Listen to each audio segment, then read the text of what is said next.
دنیا قدیم کا عظیم فاتح سکندر اعظم میسوڈونیا کے دارالخلافہ پیلا میں پیدا ہوا۔ اپنی والد کی موت کے بعد 19 سال کی عمر میں وہ میسوڈونیا کا بادشاہ بنا۔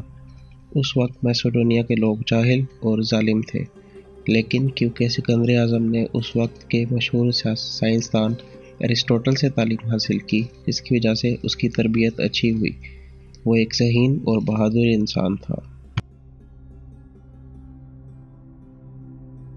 سکندر اعظم نے بادشاہ بننے کے بعد سب سے پہلے میسوڈونیا کی تمام ریاستوں پر اپنا قبضہ کیا اور پھر اپنی فوج کو مضبوط اور منظم بنایا۔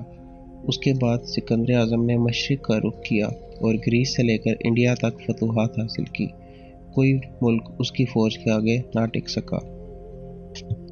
وہ ہر جنگ میں اپنی فوج کے ساتھ میدان میں اترتا تھا، جس کی وجہ سے اس کی فوج کا حوصلہ بلند رہتا۔ کئی بار جنگ میں وہ آگے کی صفوں پہ لڑا اور زخمی بھی ہوا۔ سکندر اعظم کی سب سے بڑی فتح پرشینز کے خلاف تھی۔ پرشینز کی فوج سکندر اعظم کی فوج کے لحاظ سے 5 گنا زیادہ تھی، لیکن سکندر اعظم کی فوج میں نظم و ضبط زیادہ تھا، جس کی وجہ سے وہ فاتح ہوا۔ 323 قبل مسیح میں سکندر اعظم بیمار ہو گیا اور 10 روز بعد انتقال کر گیا۔